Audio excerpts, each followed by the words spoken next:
Break के बाद स्वागत है आपका हमारे खास कार्यक्रम बजट से उम्मीद में। इससे पहले कि हम बजट से उम्मीद पर चर्चा करें, एक बड़ी खबर आ रही है। बड़ी खबर आपको बता दें,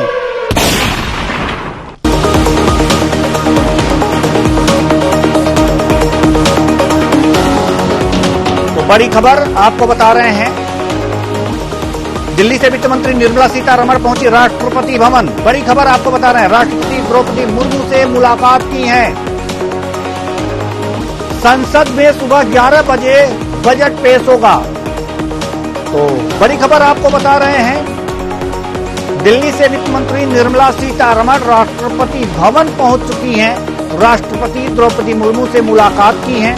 बड़ी खबर आपको बता रहे हैं, संसद में सुबह 11 बजे पेश होगा बजट। तो बड़ी खबर आपको बता रहे हैं, बड़ी खबर, दिल्ली से वित्त मंत्री निर्मला सीतारमण राष्ट्रपति भवन पहुंची। राष्ट्रपति द्रौपदी मुर्मू से मुलाकात की है। संसद में सुबह 11 बजे से बजट पेश होगा। कल आर्थिक समीक्षा पेश हुई थी, यानी कि अर्थव्यवस्था, भारतीय अर्थव्यवस्था की तस्वीर यानी कि आईना पेश किया गया था, और आज उस पर बजट पेश होगा।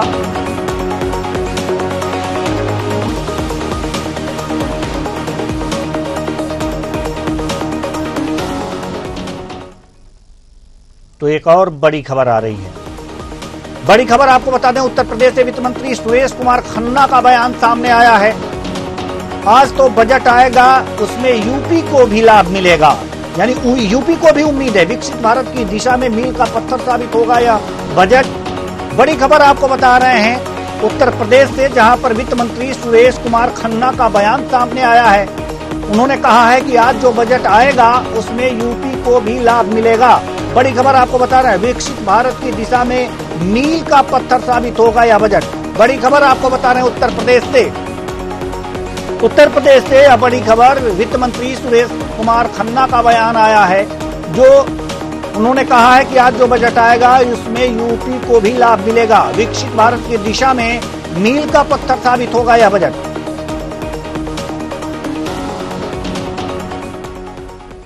क्या कुछ कहा, आइए सुनते हैं।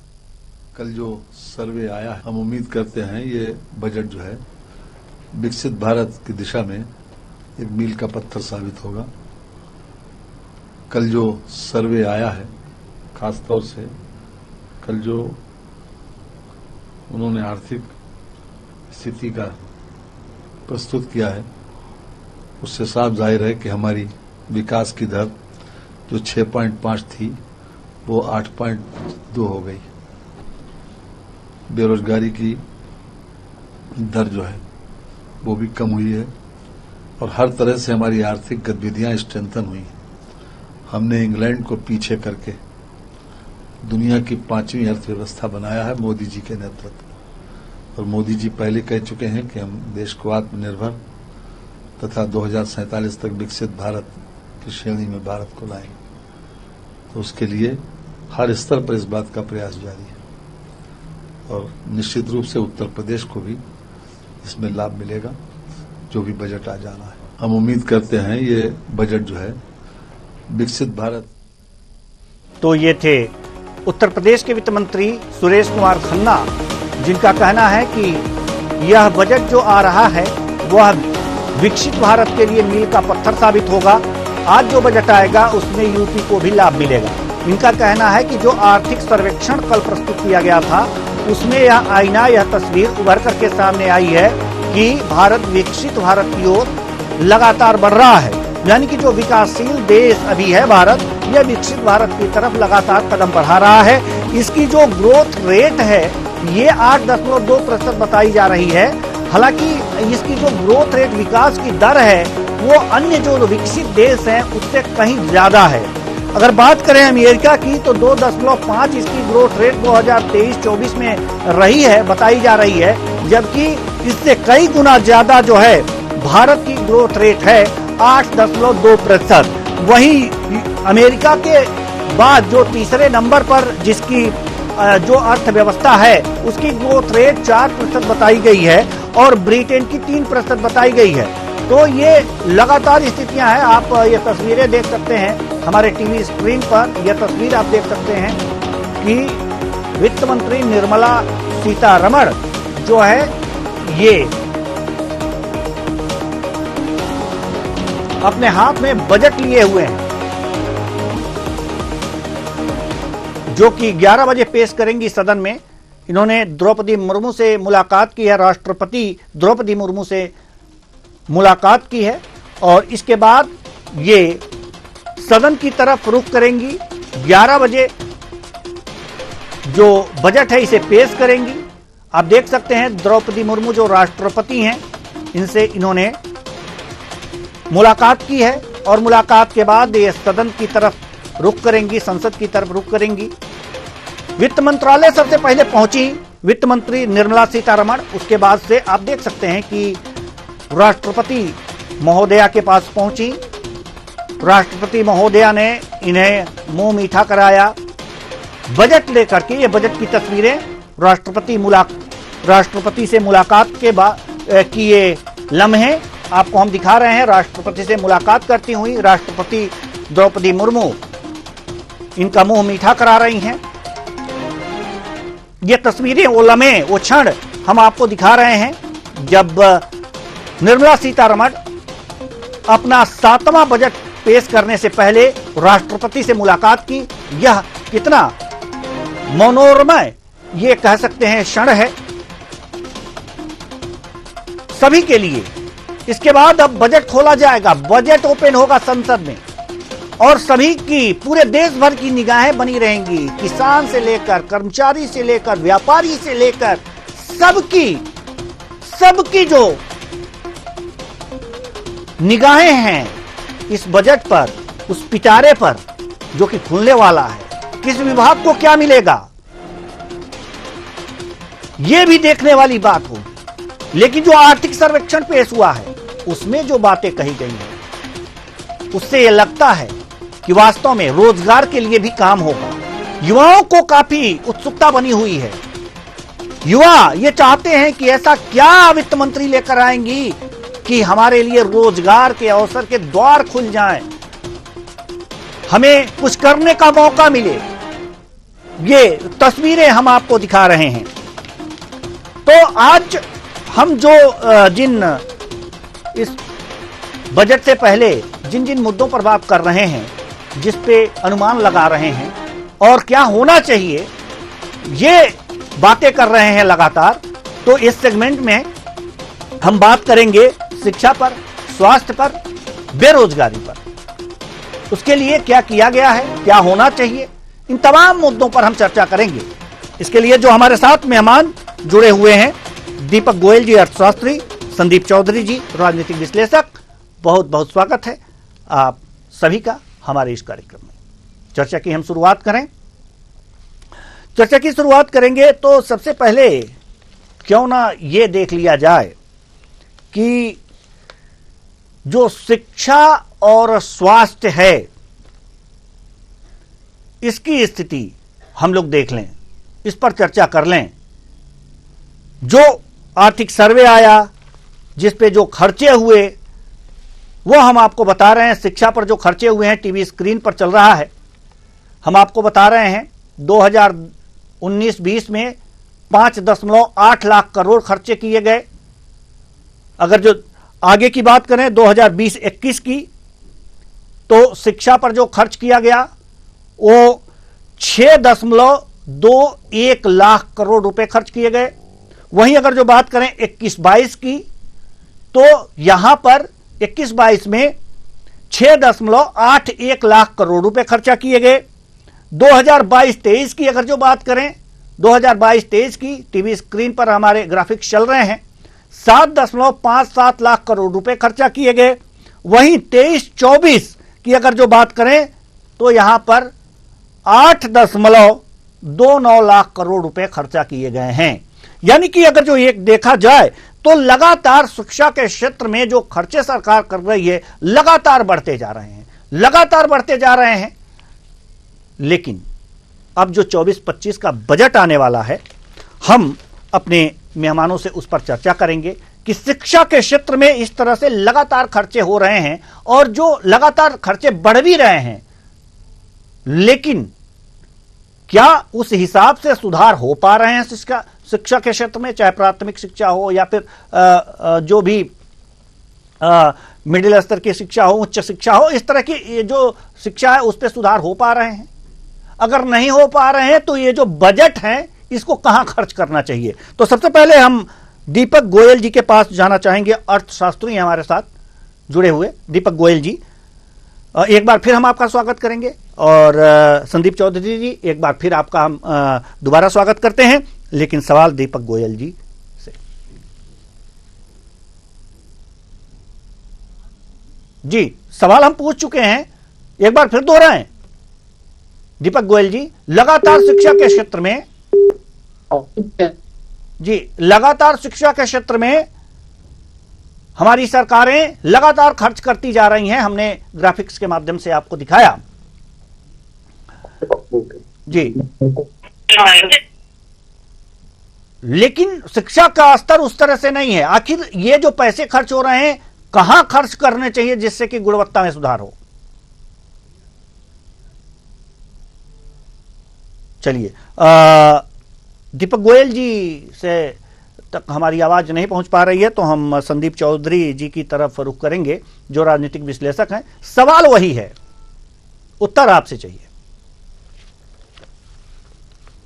देवेंद्र जी, आपको जी आ रही है आवाज आ रही है।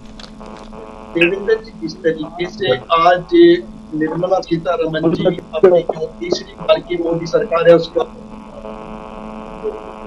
उम्मीदों का पिटारा है और देश में सभी को उम्मीद है, युवा को भी उम्मीद है, वृद्ध को भी उम्मीद है, जो सरकारी कर्मचारी है, सर्विसमैन है, उसको भी उम्मीद है, बेरोजगारों को भी एक उम्मीद है। तो वो पिटारा करने के बाद हमें पता चलेगा इसको क्या मिला। और जिस तरीके से मोदी जी का भाषण आपने सुना था हाल ही में, तो जो योजनाएं शुरू की गई है, अगर उनको कंटिन्यू रखना है तो उन मंत्रालयों को क्या मिलेगा? जिस तरीके से आप हाईवेज की बात करते हैं, पूरा नेटवर्क हिंदुस्तान के अंदर चल रहा है, बहुत तेजी से फैल रहा है, तो अगर उसको कंटिन्यू रखना है तो आपको वहां बजट देना पड़ेगा।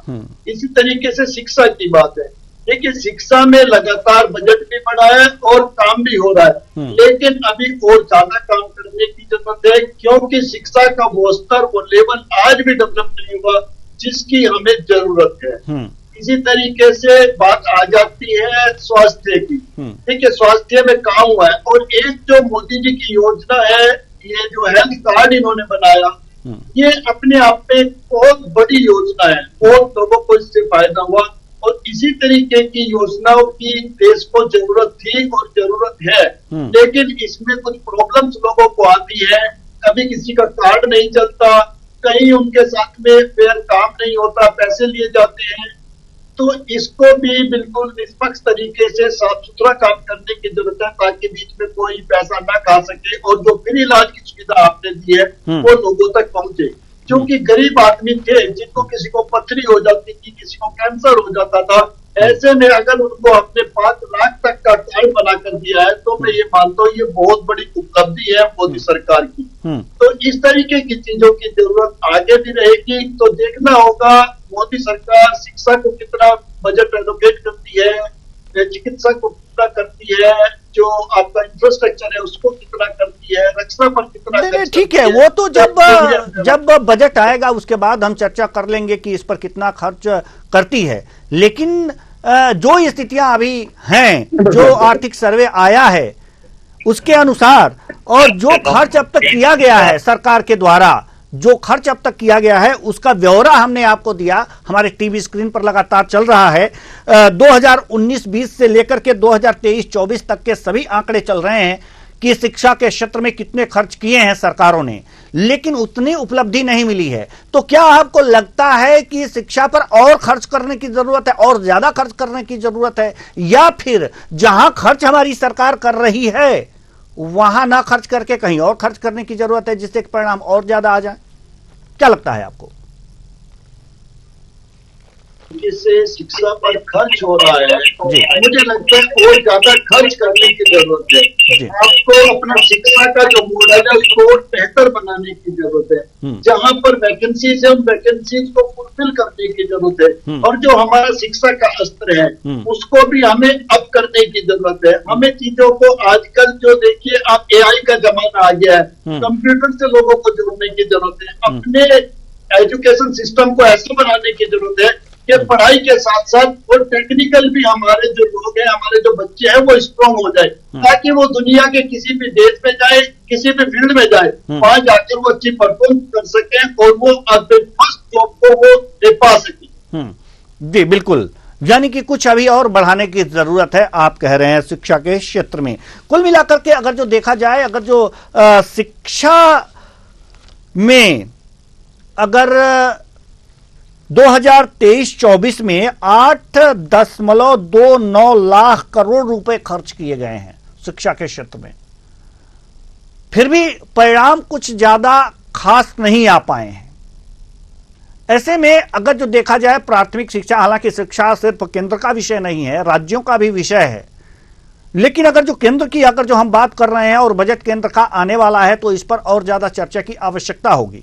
जहां तक प्राथमिक शिक्षा की बात है, प्राथमिक शिक्षा की अगर जो जहां तक बात करें तो ये बद से बदतर स्थिति है। क्या लगता है कि जो प्राथमिक शिक्षा के लिए जो बजट जारी किया जाता है केंद्र सरकार और राज्य सरकारों के द्वारा, ये सही जगह वो पैसे इन्वेस्ट नहीं होते हैं?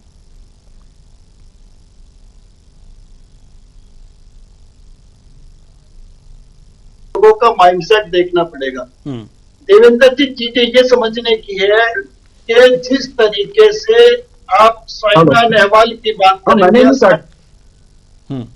सचिन तेंदुलकर की बात करें, तैयार हुए अपने अपने फील्ड के लिए, लेकिन आप ये देखिए आज की तारीख में जो लोग हमारे शिक्षक बन रहे हैं, टीचर बन रहे हैं, क्या उनका एम एजुकेशन को आगे बढ़ाना है, बच्चों को पढ़ाना है, या वो लोग केवल इस फील्ड में इसलिए चले गए कि वहां पे उनको एक अपॉर्चुनिटी मिल रही थी, वहां पे उनको रोजगार मिल रहा था। आज की तारीख में हो क्या रहा है, बेरोजगारी का टाइम है और व्यक्ति ने अपने सारे फील्ड खुले रखे कि मुझे कहीं भी एक जॉब सेलेक्ट करनी है, अपना कैरियर सेट करना है, अपना फ्यूचर सेट करना है। ऐसे में लड़के तैयारी करते हैं, वो अपनी जॉब तो दे लेते हैं, लेकिन क्या उस फील्ड में उसका इंटरेस्ट है, क्या उस फील्ड में वो अपनी 100% देना चाहता है, या केवल टाइम अपना 8 से 12 या 8 से 2 की ड्यूटी करना चाहता है?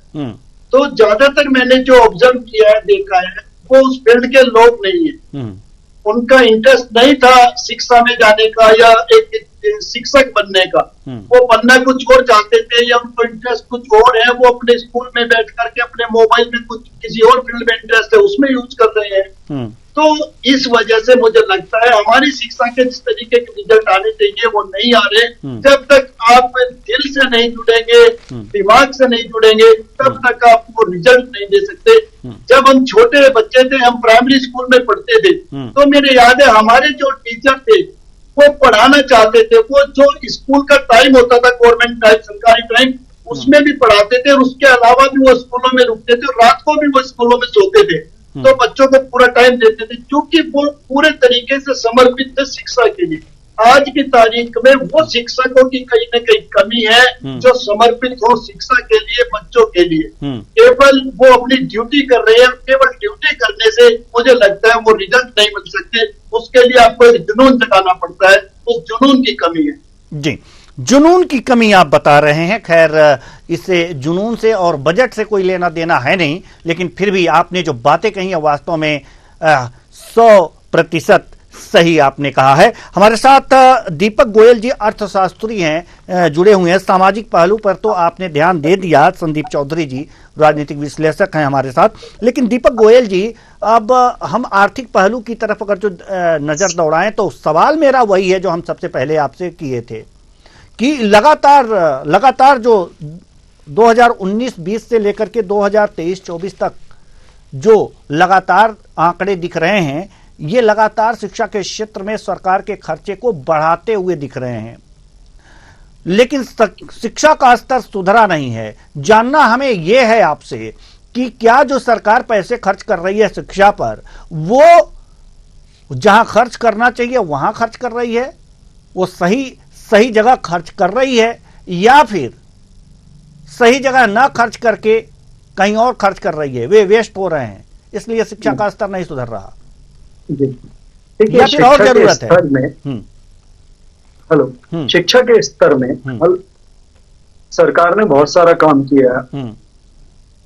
जी, आज से आप कई साल, 5-10 साल पहले देखेंगे, 15 साल पहले, तो अगर कोई परीक्षा होती थी तो उसका रिजल्ट कैसे हुआ, किसने परीक्षा दी, कहाँ पेपर हुए, कितने लोग पास हुए, आपके पास कोई इंफॉर्मेशन नहीं होती थी। आज ट्रांसपेरेंसी का लेवल ये है कि हर सेंटर पे सुप्रीम कोर्ट भी कह पा रहे हैं कि आप सेंटर वाइज कितने बच्चे पास हुए इसका रिजल्ट अपलोड कर दीजिए। आज से यानी आप पहले जाएं तो जो रिजल्ट आ गया वो एक्सेप्टेबल था, उसकी एनालिसिस पॉसिबल नहीं थी। आज हर चीज पॉसिबल है। आप देखिए नालंदा यूनिवर्सिटी को रिबिल्ड किया जा रहा है। कॉलेजेस, नंबर ऑफ कॉलेजेस पहले मेडिकल के कितने होते थे, आज कितने हैं। Engineering was a dream for many persons, लेकिन आज इंजीनियरिंग अगर कोई करना चाहता है तो कॉलेजेस की प्रॉब्लम नहीं है।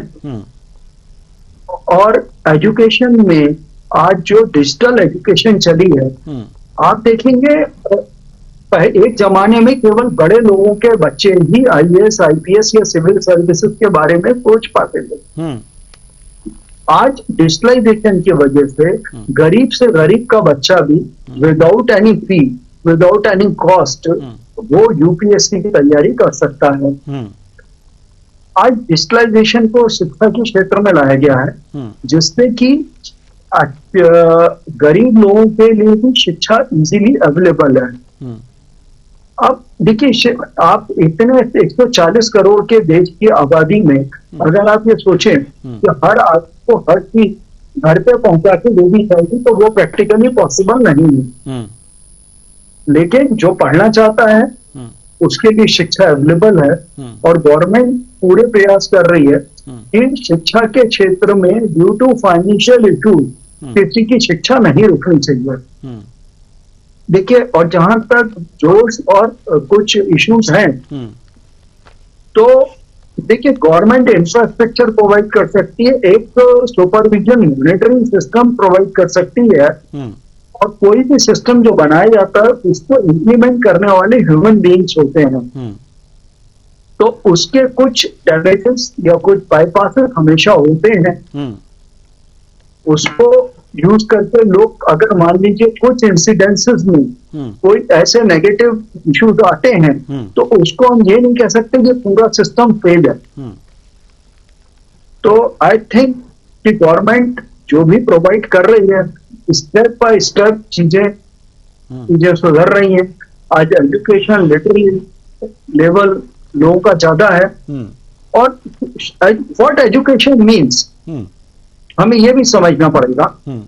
आज से 2007 में, आई थिंक 7 में या 12 में, चिदम्बरम साहब मार्केट यानी ने का एक स्टेटमेंट था कि आप क्या सोचते हैं कि एक ठेले पे सब्जी बेचने वाला इंटरनेट यूज करेगा और पेमेंट डिजिटल करेगा, और आज यानी जो कोई सोच नहीं सकता था, आज आप छोटे से ठेले पे भी जाएंगे, 2 रुपए 50 पैसे का पेमेंट है, लोग पेटीएम और यूपीआई से पेमेंट करते हैं।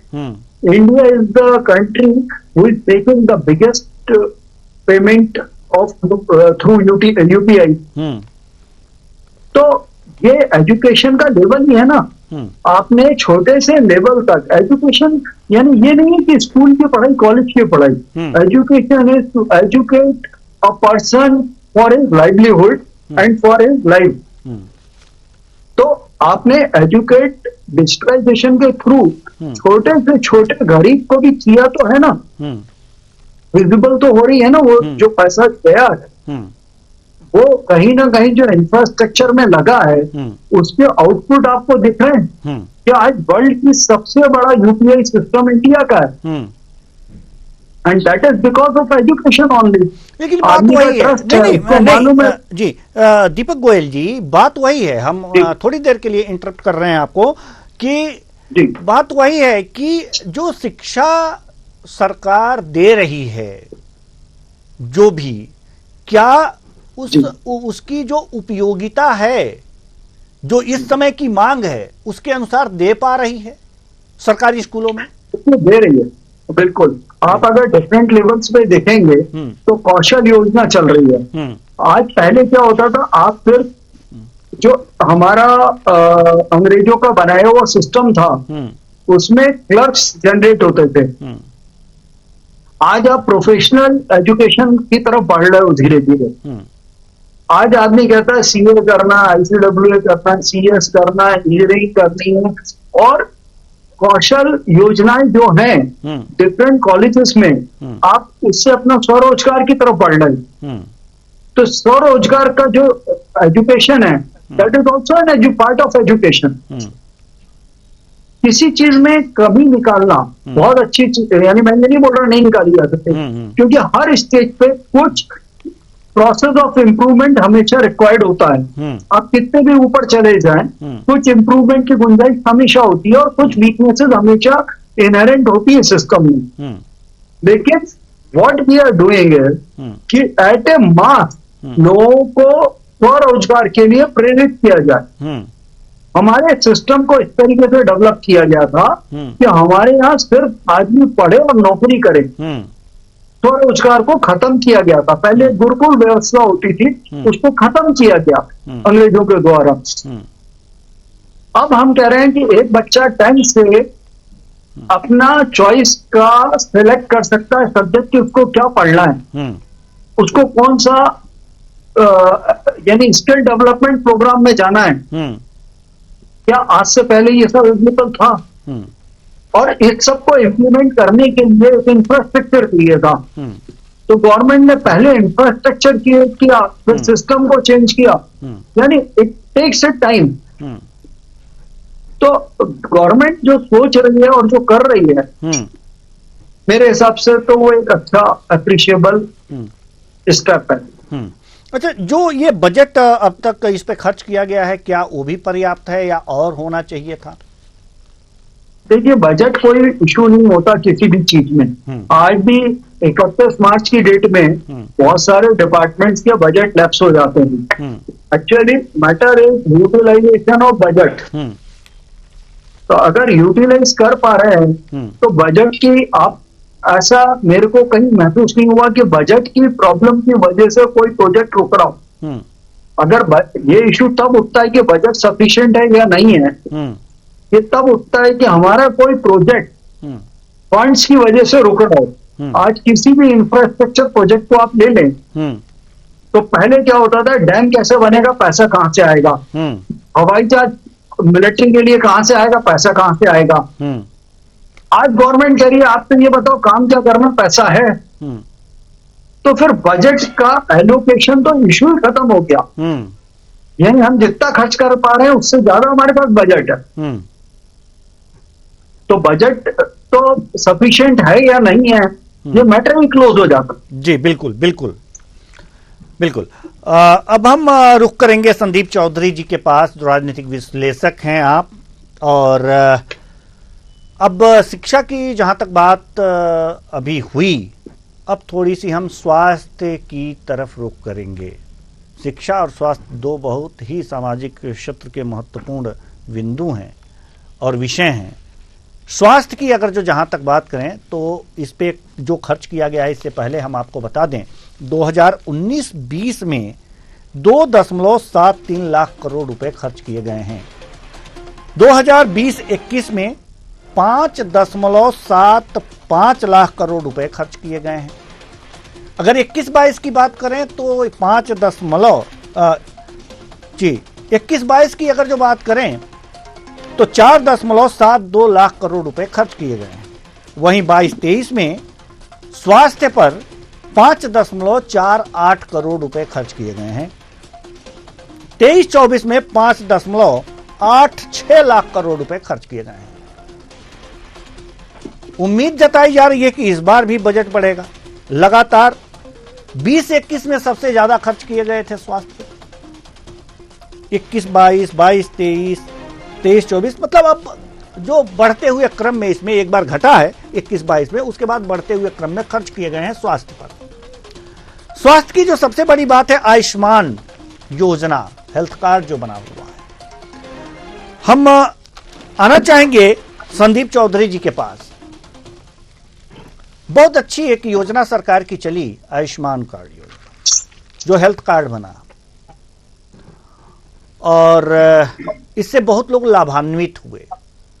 स्वास्थ्य के क्षेत्र में दिल्ली सरकार की अगर जो बात करें तो वहां पर मोहल्ला क्लिनिक, और शिक्षा की बात करें अगर जो दिल्ली सरकार की, तो भी वो देखा जाए नंबर 1 है। और उसकी खबरें लगातार, एक जो पार्टी विशेष है वहां पर जिसकी सरकार है राज्य में, वो लगातार बखान करती रहती है। इतना खर्च करने के बाद भी हम वो उपलब्धि हासिल नहीं कर पाते हैं स्वास्थ्य के क्षेत्र में, क्या कहेंगे आप? देखिए देवेंद्र जी, अगर आप दिल्ली की आम आदमी पार्टी की बात करते हैं, वो मोहल्ला क्लिनिक की बात करें या शिक्षा की बात करें, तो हकीकत ऐसी नहीं है। जैसे ये केवल एक ऐसी चीज है कि आप फेयर एंड लवली लगाइए और गोरे हो जाइए, वो केवल एक एडवर्टाइजमेंट है। ऐसा नहीं है कि दिल्ली की शिक्षा व्यवस्था या चिकित्सा व्यवस्था कुछ बदल गई है। लेकिन हाँ, मैं तारीफ करूंगा आयुष्मान कार्ड की। ये चीजें हम विदेशों में सुनते थे कि वहां पर ऐसा सरकार कार्ड बना के देती है, आप कहीं भी अपना इलाज करा सकते हैं। तो उस चीज को हिंदुस्तान के अंदर लेकर के आना और उस योजना को इम्प्लीमेंट कर देना, ये एक बहुत बड़ी उपलब्धि है मोदी सरकार की। देखिए, जब हम कोई चीज स्टार्ट करते हैं उसमें कुछ कमियां और खामियां रहती हैं, उनको दुरुस्त किया जा सकता है। लेकिन मुझे नहीं लगता कि इससे बड़ी स्वास्थ्य के क्षेत्र में कोई योजना आज तक आई है या आई होगी, क्योंकि आज मेरी जेब में एक पैसा नहीं है और मेरा अगर आयुष्मान कार्ड बन गया है तो मुझे चिंता की जरूरत नहीं है। क्योंकि न केवल सरकारी हॉस्पिटल, आप किसी भी प्राइवेट हॉस्पिटल में भी अपना इलाज करा सकती हैं, और लोग करा रहे हैं। ऐसे लोगों से मेरी बात हुई, ऐसी गरीब लोगों से बात हुई जिनके पास एक टाइम के खाने के पैसे नहीं थे, लेकिन उनके इलाज में, उनके ऑपरेशन में वो बहुत खुश है, वो धन्यवाद दे रहे हैं सरकार को कि इस चीज की हकीकत में जरूरत थी। और हाँ, इस चीज की हकीकत में जरूरत थी, क्योंकि हमारे देश में बातें बड़ी बड़ी की जाती हैं, लेकिन इस तरीके की चीजें नहीं थी। आज एक कार्ड लेकर व्यक्ति पूरा अधिकार के साथ हॉस्पिटल में जाता है, वहां के रिसेप्शन पे रखता है और अपने पेपर तैयार कराता है, ऑपरेशन की डेट लेता है और ऑपरेशन कराता है।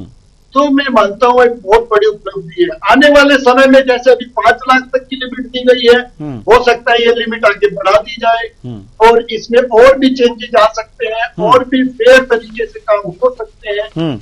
तो ये अपने आप में बड़ी उपलब्धियां। इसके साथ मैं जरूर कहूंगा, अगर स्वास्थ्य पर बजट बढ़ाया जाता है तो हमारे जो जिला अस्पताल है, जो सरकारी अस्पताल होते हैं, उनको प्रॉपर करने की जरूरत है। बहुत बड़ी बड़ी बिल्डिंग बनी हुई है, स्टाफ वहां पर है, लेकिन जिस तरीके के प्राइवेट हॉस्पिटलों में सुविधाएं हैं वो सरकारी हॉस्पिटल्स में नहीं है। कोई भी व्यक्ति गरीब हो या अमीर हो, सरकारी हॉस्पिटल में जाने से बचता है। जिला चिकित्सालय की बात कर रहा हूँ, एम्स वगैरह की बात नहीं कर रहा हूँ, वो प्राइवेट की तरफ जाना पसंद करते हैं। तो हमें सरकारी को भी, क्योंकि सरकार बहुत बड़ा तंत्र होता है, हमारे पास बिल्डिंग भी बड़ी है, डॉक्टर्स भी बड़े हैं, तो हमें उस चीज को भी अपडेट करने की जरूरत है, ताकि लोगों का जिला अस्पताल में विश्वास बढ़े, वो प्राइवेट नर्सिंग होम में जाने की बजाय सरकारी में जाने पसंद करें। और वो जाना तब पसंद करेंगे जब सरकार थोड़ी संवेदनशील होगी, वहां पर साफ सफाई प्रॉपर होगी, वहां पर बेड की व्यवस्था होगी, वहां पर वेंटिलेटर्स होंगे और डॉक्टर्स अटेंड करने वाले होंगे, अच्छी सर्विस मिलेगी। जी बिल्कुल, बिल्कुल सही बात आपने कही है। तो हम अब रुक करेंगे दीपक गोयल जी के पास, जाना चाहेंगे। दीपक गोयल जी, बात स्वास्थ्य की हो रही है और अभी संदीप चौधरी जी ने कहा है कि जो जिला अस्पताल हैं या फिर सामुदायिक स्वास्थ्य केंद्र हैं, वहाँ पर स्थितियाँ बहुत अच्छी नहीं हैं। लोग जिला अस्पताल में अपना इलाज कराना नहीं चाहते हैं, जिस तरह की प्राइवेट अस्पतालों की व्यवस्थाएं हैं। हालांकि आयुष्मान कार्ड की इन्होंने भूरी भूरी प्रशंसा की है। सवाल यहां पर यह है कि जो भी पैसे दिए जाते हैं अस्पतालों के, स्वास्थ्य के क्षेत्र में अस्पतालों के विकास के लिए, क्या वो पैसे जो दिए जा रहे हैं आपके अनुसार तो कम है नहीं? आपने अभी कहा है कि अब पैसे हैं हमारे पास, खर्च कहां करना है ये बताइए, तो वो तो चिंता नहीं है, जितने पैसे चाहिए उतने दिए जा सकते हैं। लेकिन सवाल यहां पर यह है कि फिर इनकी व्यवस्था दुर्व्यवस्था में क्यों होती है? देखिए क्या है कि गवर्नमेंट एक स्कीम इम्प्लीमेंट करती है। आयुष्मान अपने आप में एक ऐसी योजना है जो वर्ल्ड में कहीं पर भी उस टाइप की फैसिलिटी अवेलेबल नहीं, क्योंकि अगर आप देखेंगे जो डेवलप्ड कंट्रीज हैं वहां पे रेट ऑफ टैक्सेशन 50% मिनिमम रहता है अप्रोक्सीमेटली। हम लोएस्ट टैक्स कलेक्टिंग कंट्री हैं, अमंग लोएस्ट टैक्स कलेक्ट हैं। अब उस जितनी भी सारी बजट की बातें हो रही सारी हो रही ये पैसा आता कहां से है, हमें ये भी सोचना चाहिए। ये पैसा आज 140 करोड़ लोगों में से केवल 1.5 करोड़ लोग टैक्स के रूप में, डायरेक्ट टैक्स के रूप में देते हैं। एक मेजर चंक इनकम टैक्स का, दूसरा चंक आता है जीएसटी के थ्रू, जो कि इक्वली डिवाइडेड होता है सभी लोगों को, चाहे वो 140 करोड़ इनडायरेक्टली दे रहे हैं, और वो अपन मान सकते हैं आज की डेट में एवरेज 1.5 लाख करोड़ है तो 18 लाख करोड़ को कलेक्ट होता है। तीसरा स्टैम्प ड्यूटी पे स्टेट लेवल है, और बाकी कुछ एक्साइज वगैरह जो पेट्रोल वगैरह पे भी लेवल है, वैट वगैरह। ठीक है, अब गवर्नमेंट के सोर्स ऑफ क्लियर है। अब हम इम्प्लीमेंट कर रहे हैं स्वास्थ्य पे। स्वास्थ्य पे हम ये चाहते हैं कि सबको फैसिलिटी मिले। गवर्नमेंट ने एक आयुष्मान योजना चालू करी, उसका बहुत सारे हॉस्पिटल्स या बहुत सारे लोगों ने मिसयूज भी किया, उसको ट्रैक भी किया गया। एक्चुअली ये कहना है कि ये कमी है, हमें ये भी आइडेंटिफाई करना पड़ेगा कि इस कमी को दूर कैसे किया जाए, और उसको कमी को दूर करने का प्रोसेस क्या है। अभी जैसे दिल्ली की बात आई, यानी आपको ध्यान होगा कोविड के टाइम में हमारे सीएम केजरीवाल जी बार बार कह रहे थे हमारी पूरी तैयारी है। जब वेव आई तो उन्होंने बोला हम हैंडल नहीं कर सकते। आप इंडिया की स्ट्रेंथ को इससे समझिए कि पोलियो की वैक्सीन लगने में 20 साल लग गए। कोविड की वैक्सीन आके लग के इतने सिस्टमैटिक तरीके से 140 करोड़ लोगों को डबल डोज लग गई, और किसी को महसूस भी नहीं हुआ कि इसकी कॉस्ट क्या थी, और सब लाइवलीहुड में अच्छे से रह रहे। जबकि यूरोप में आज भी कोविड एक प्रॉब्लम बना। क्या होता है, हम लोग अगर प्रॉब्लम को फेस नहीं कर रहे तो हम महसूस ही नहीं करते कि गवर्नमेंट ने कितनी फोरसाइट से काम किया है। यानी आज से 10 साल पहले जो दंगे होते थे, आज लोग भूल चुके हैं दंगे होते थे। आप पहले सोचिए बम फटते थे, आज बम फटते हैं क्या? यानी आज आयुष्मान में हजारों लोग आयुष्मान के पहले इलाज के अभाव में मर जाते थे। आज आयुष्मान आने के बाद गरीब से गरीब आदमी अपना इलाज प्राइवेट में करवा पा रहा है। अब हम यही बोलते रहे कि जब सरकारी अस्पताल खराब है, ठीक है, मैंने माना कुछ डिफिशियंसीज होंगी, बट गवर्नमेंट उन डिफिशियंसीज को अवॉइड करने के लिए आयुष्मान लाई। हम यानी एट ए टाइम 2 स्टेप नहीं ले सकते, 2 स्टैंड नहीं ले सकते। हमें पॉजिटिव क्रिटिसाइज करना चाहिए चीज को।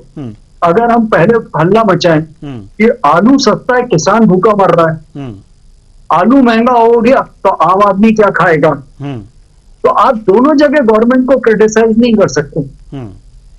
आपको ये देखना होगा कि गवर्नमेंट क्या कर रही है, उसके इम्प्लीमेंटेशन में ये प्रॉब्लम्स हैं, उसके बारे में अगर कोई सपोर्टिव चीज हो तो उसको क्रिटिसाइज करना चाहिए कि इस इम्प्लीमेंटेशन में ये प्रॉब्लम है, ये डिसीजन गलत है। भाई हम जनरल कमेंट कर देते हैं कि यानी एजुकेशन, हेल्थ सेक्शन खराब है, एजुकेशन में इतना होना चाहिए। भाई जितना है उतना हम खर्च नहीं कर पा रहे, या क्या करना चाहिए? भाई आज एक गरीब आदमी को इलाज नहीं मिल पा रहा था, गवर्नमेंट हॉस्पिटल है, क्रिटिकल बीमारी है तो आयुष्मान है, अगर कोई पिल पेजेस हो रहे हैं तो उनके बारे में बात करनी चाहिए। यानी मेरा मानना यह है, government at a time they are making the things very transparent. State level पे इंडिया के डिफरेंट स्टेट्स में आज भी, इंक्लूडिंग अपन एमपी को भी बोल सकते हैं, उतना ट्रांसपेरेंट सिस्टम ऑफ डिजिटलाइजेशन चीजों का नहीं हुआ है। जिन जिन जगहों पे ट्रांसपेरेंट डिजिटलाइजेशन सिस्टम हुआ है वहां सारी प्रॉब्लम्स रिजॉल्व हो रही। तो मेरे ख्याल से तो गवर्नमेंट जो कर रही है वो वेलकम स्टेप है और वो कर रही है। अगर किसी के पास कोई ये सजेशन है कि भाई क्या गलत स्टेप है, देखिए इंफ्रास्ट्रक्चर पूरा है, दवाइयां हैं, अगर नहीं है तो आयुष्मान योजना है, बल्कि सबसे इंपॉर्टेंट चीज जो मैं मानता हूं आज, वो गरीब आदमी का मेडिकल ट्रीटमेंट नहीं है। सबसे बड़ी प्रॉब्लम जो गवर्नमेंट को एम्फसाइज करना चाहिए वो मिडिल क्लास आदमी जो गरीब नहीं है, जिसको ये आयुष्मान एप्लीकेबल नहीं है, उस आदमी का मेडिकल का खर्चा या एजुकेशन का सबसे ज्यादा है। ही इज द सफरर, वो टैक्स भी दे रहा है और उसको कोई भी बेनिफिट चीज नहीं मिल रही। हमें ऐसी कोई स्कीम लानी चाहिए कि भाई इससे ज्यादा बच्चे हैं तो आपको कोई गवर्नमेंट सब्सिडी नहीं मिलेगी, आप पॉपुलेशन कंट्रोल पे बात करो, क्योंकि मेडिकल फैसिलिटी, एजुकेशन फैसिलिटी, ये सारी चीजें यानी इलीगल प्रिपरेशंस, पॉपुलेशन ग्रोथ, इसका बेस रीजन है। उसके बेस रीजन पे कोई बात नहीं करना चाहता। आदमी से भी ये बात करना चाहता, आपने ये नहीं दिया। भाई दिया दे कौन रहा है? ये 1.5 करोड़ लोग जो टैक्स दे रहे हैं, यानी टेक्निकली देखा जाए तो केवल 1.5 करोड़ लोग ही बेसिकली 140 करोड़ का भार उतार रहे। आप उसमें से 50 लाख लोगों को निकाल दो जो कि हाई क्रीमी लेयर है, उनको फर्क नहीं पड़ता। जो मिडिल क्लास है वो गवर्नमेंट सब्सिडी से भी बाहर हो गया, सारी फैसिलिटी से भी बाहर हो गया, और वो इन 138 करोड़ लोगों का भार भी उठा रहा है। हमें इस ओर गवर्नमेंट को देखना पड़ेगा कि हम यानी मिडिल क्लास सेक्टर या मिडिल क्लास बिजनेसमैन और जो लोग सब्सिडी एक बार एक्सेसिव ले रहे हैं, या subsidy should be restricted to the lower sector, to the family size only. ऐसा नहीं है कि भाई 20 लोगों की फैमिली है तो 20 लोगों की सब्सिडी मिल रही है। There should be some criteria to restrict the free subsidy. और ये फ्री सब्सिडी का जो कॉन्सेप्ट है, कोई पॉलिटिकल इक्वेशन पार्टी नहीं बोल रही, ये गलत है और ये इस कंट्री की इकोनॉमी को ले डूबेगा। आज ये जो फ्री कॉन्सेप्ट चल रहा है गलत है, जी, उसके बारे में कोई बात नहीं कर रहा। इस बजट में बात ये होनी चाहिए कि फ्री बीज को रिस्ट्रिक्ट क्यों नहीं किया जाए। बिल्कुल, मेरा अपना ऐसा ओपिनियन। जी बिल्कुल बिल्कुल। हम अब रुख करेंगे संदीप चौधरी जी की तरफ। संदीप चौधरी जी, सवाल ये है कि स्वास्थ्य के बारे में भी बात हो गई, शिक्षा के बारे में भी बात हुई, और बात अब हम रोजगार की करेंगे। रोजगार, देश में रोजगार का हाल क्या है? अगर बात करें 2017-18 में तो बेरोजगारी की दर वो 6% पर थी, लेकिन आज 3.2% पर है बेरोजगारी। तो बेरोजगारी में कमी तो आई है, लेकिन ये बेरोजगारी 3.2% भी ना रहे सरकार को ऐसा क्या करना चाहिए?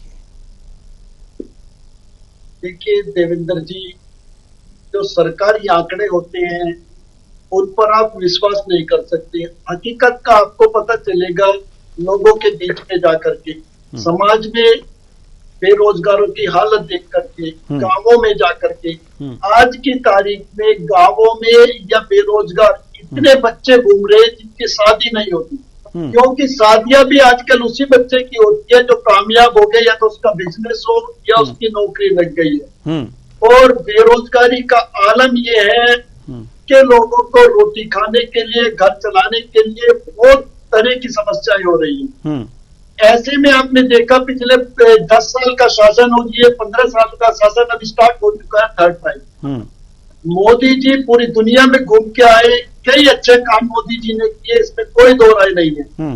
लेकिन चाहे कोई भी राज्य सरकार हो चाहे केंद्र सरकार हो, पिछले 12-13 सालों में इस चीज में बिल्कुल नाकाम रही है कि भाई हम किसी भी देश से कोई एक इंडस्ट्री डेवलप कर पाए हो। जिस तरीके से आपने हैदराबाद में इंडस्ट्री देखी होगी, बैंगलोर में इंडस्ट्री देखी होगी, एमपी मानेसर में इंडस्ट्री देखी होगी, नोएडा की इंडस्ट्री देखी होगी, उत्तराखंड की सिद्धपुर की इंडस्ट्री देखी होगी, हिमाचल की बद्दी की इंडस्ट्री देखी होगी।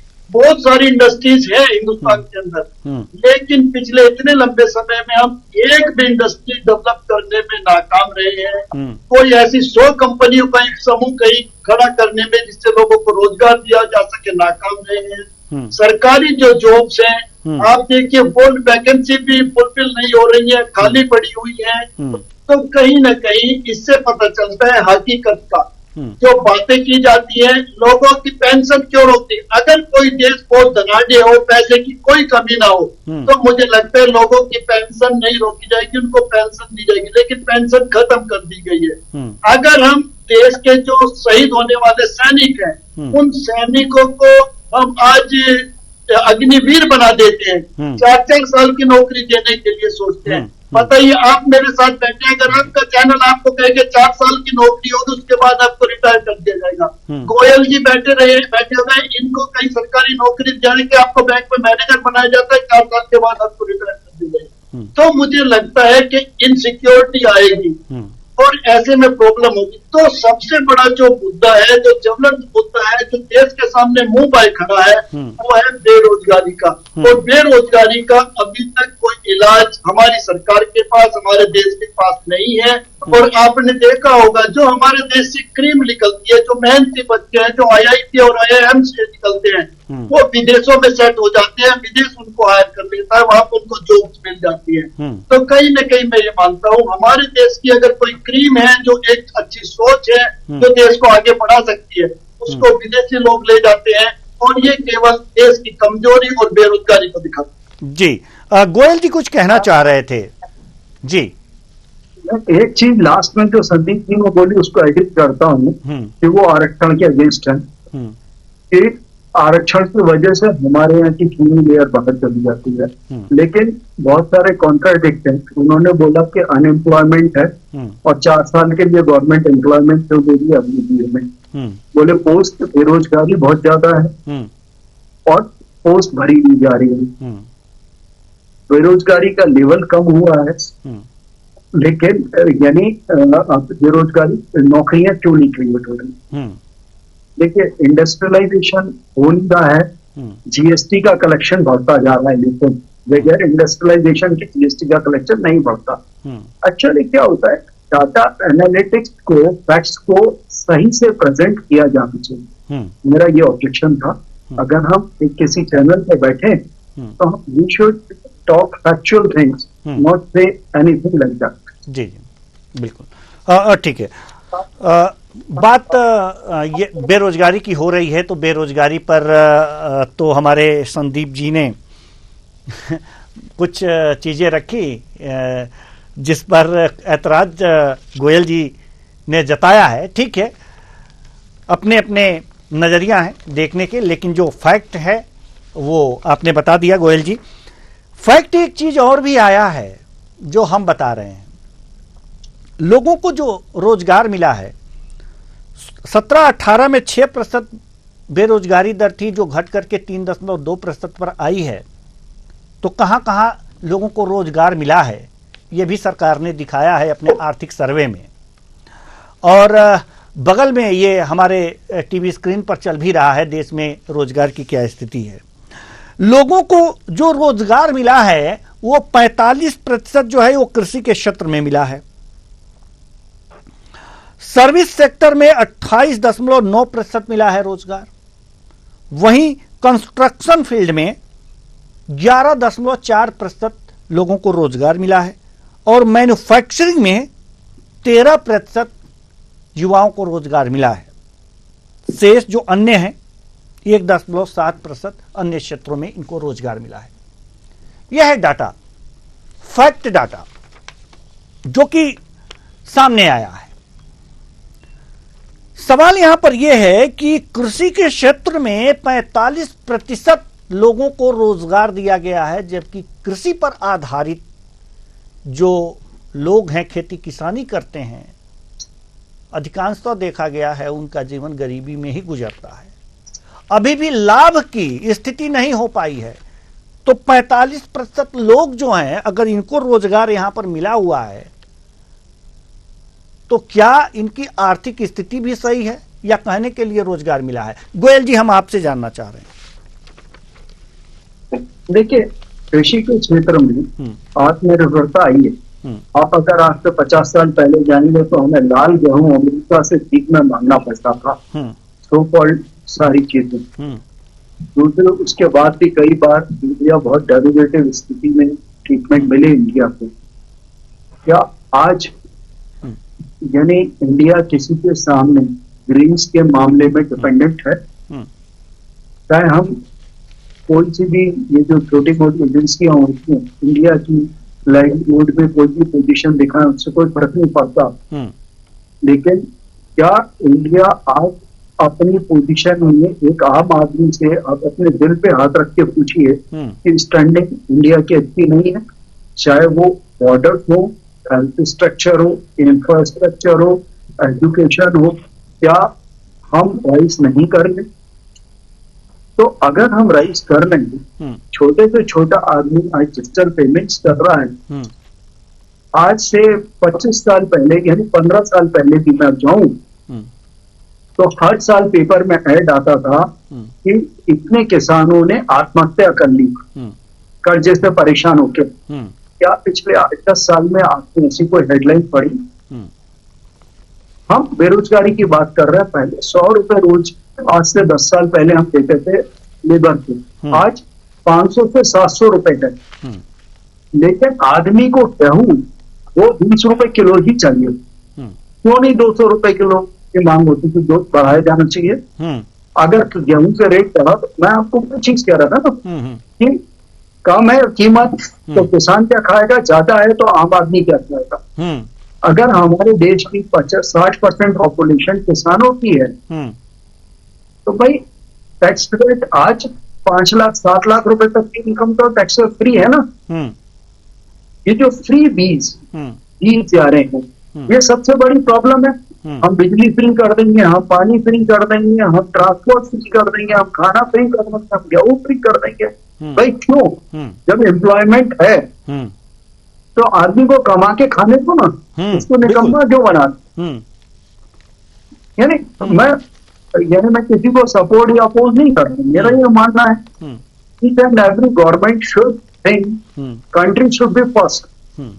लेकिन पॉलिटिकल पार्टीज की अपनी कंपल्शन होती है। कोई एक आदमी कुछ बोलता है तो उसको झूठ बोल के भी कुछ फायदा मिल जाता है तो दूसरी पार्टी उसको फॉलो करती है, फिर तीसरी भी करती है, चौथी भी करती है और वो मैंडेटरी कंडीशन बन जाती है सबके लिए।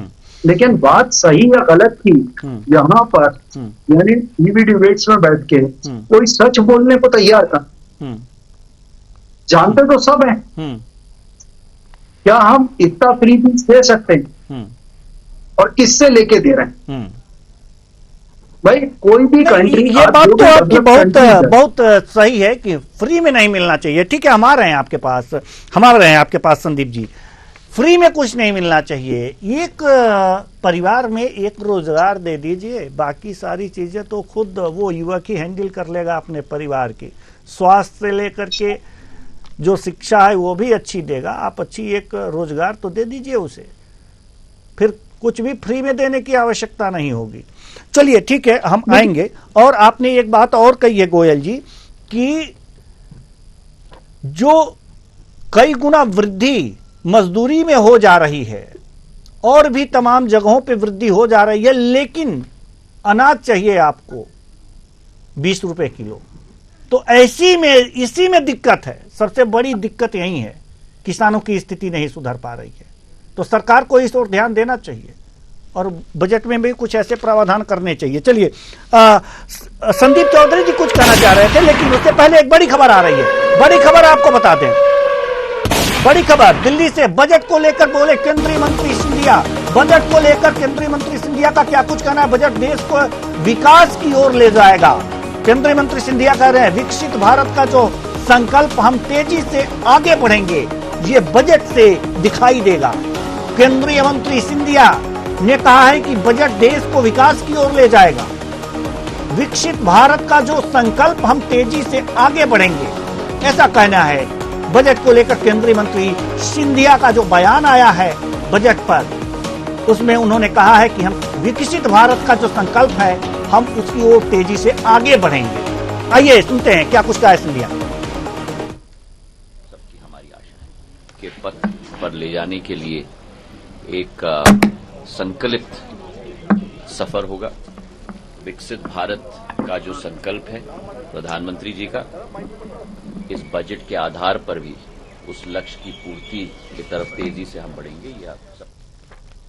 तो ये थे केंद्रीय मंत्री सिंधिया, जिनका कहना है कि हम जो विकसित भारत का संकल्प लेकर आगे बढ़ रहे हैं, यह बजट उसे और आगे बढ़ाएगा। बजट को लेकर केंद्रीय मंत्री सिंधिया का जो बयान आया है, उस पर बजट को लेकर के ये बातें इन्होंने कही हैं। एक और बड़ी खबर आ रही है, एक और बड़ी खबर आ रही है बजट से संबंधित ही। दिल्ली बजट पर बोले केंद्रीय मंत्री प्रहलाद जोशी क्या कह रहे हैं, जरा आप सुन लीजिए। पीएम के नेतृत्व में भारत की जो आर्थिक प्रगति हुई है, प्रधानमंत्री के नेतृत्व में, वो प्रगति और भी आगे बढ़ेगी। यानी अभी सब कुछ अच्छा अच्छा बोला जा रहा है। दिल्ली से बड़ी खबर, बजट पर केंद्रीय मंत्री प्रहलाद जोशी का जो बयान आया है, उसमें उन्होंने कहा है कि प्रधानमंत्री के नेतृत्व में जो आगे बढ़ रही है भारत की आर्थिक प्रगति हो रही है, वो लगातार जारी रहेगी। आइए सुनते हैं क्या कुछ कहा है प्रहलाद जोशी ने। जो होगा वैसा ही बजट रहेगा, बजट होने वाला है। और जो माननीय प्रधानमंत्री जी के नेतृत्व में भारत का जो आर्थिक प्रगति हुआ है, उस प्रगति और भी आगे बढ़ेगा। प्रधानमंत्री जी के मार्गदर्शन में माननीय निर्मला जी जो रख रहे बजट, तो विश्व में आज भी अभी तेजी गति से जो बढ़ने वाले फास्टेस्ट ग्रोइंग इकोनॉमी जो है, और हमारा ग्रोथ भी जो अच्छा है, उसके लिए पूरक जो होगा वैसा ही बजट रहेगा। और ये विश्व में जो हम तेजी से बढ़ रहे हैं, आगे भी बढ़ेगा। सर, एक होने वाला है। और जो माननीय प्रधानमंत्री, तो ये थे केंद्रीय मंत्री प्रहलाद जोशी। इनका कहना है, प्रहलाद जोशी का कहना है कि पीएम के नेतृत्व में भारत की जो आर्थिक प्रगति हुई है, वो प्रगति आगे भी बढ़ती रहेगी। ऐसा बजट आने वाला है, यानी कि उम्मीद जगा रहे हैं लोग। वास्तव में होना भी चाहिए ऐसे। अगर जो भारत को प्रगति की ओर ले जाना है, तो ऐसा बजट पेश करना ही होगा सरकार को, जो भारत को आगे की दिशा में लेकर के जाए।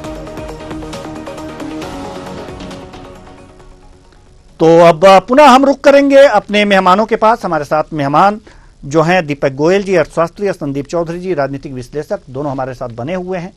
तो बड़ी बातें, एक उम्मीद, जो मंत्री लोगों का जो बयान आ रहा है, इस पर एक उम्मीद, आशा जग रही है, धड़कनें भी बढ़ रही हैं कि अच्छा ही बजट होगा। देश के विकास के साथ साथ थोड़ा सा लोगों को राहत भी मिलेगी, ऐसी उम्मीदें लोग लगा रहे हैं। संदीप चौधरी जी, हम आपके पास आना चाहेंगे। ब्रेकिंग आने से पहले आप कुछ कहना चाहते थे, पहले आप अपनी बात पूरी कर लें, उसके बाद हम अगला सवाल लें। का टाइम हो रहा है, लेकिन मैं ऐसे बजट के लिए सरकार को धन्यवाद दूंगा कि ये बजट देश के लिए और देश के लोगों के लिए अच्छा हो। लोग इसका स्वागत करें। जी, देश के लोगों के लिए ये अच्छा बजट हो, लोग इसका स्वागत करें, ऐसी उम्मीद सबको है। और वास्तव में आपकी जो ये शुभकामनाएं हैं ये फलीभूत होंगी। 11 बजने ही वाला है और जल्दी ही अब बजट पेश होगा ही, और जैसे ही बजट पेश होगा हम आपको वहां लिए चलेंगे सीधे संसद से। तो अगर आपके पास अगर जो समय नहीं है तो बहुत बहुत धन्यवाद आपका। लेकिन हमारे साथ अभी दीपक गोयल जी बने हुए हैं और हम लोग चर्चा जारी रखते हैं फिर। जी, बहुत बहुत धन्यवाद संदीप चौधरी जी हमसे जुड़ने के लिए। तो हमारे साथ अभी भी दीपक गोयल जी जो अर्थशास्त्री हैं बने हुए हैं और हम आपसे चर्चा करते रहेंगे। कई सवाल हैं जिनके जवाब चाहिए। कृषि क्षेत्र की अभी आपसे बात हो रही थी, कृषि क्षेत्र में आपसे चर्चा हुई और मैंने आपसे कहा कि जो 45% लोग हैं वो उनको कृषि में रोजगार मिला हुआ है। ठीक है, इस पे बात हो गई। सर्विस सेक्टर में 29.9% बताया जा रहा है कि युवाओं को रोजगार मिला है सर्विस सेक्टर में। क्या इस सेक्टर में कुछ और बढ़ाने की गुंजाइश नहीं बचती? अगर इसमें अगर जो और बढ़ाया जाए सर्विस सेक्टर में,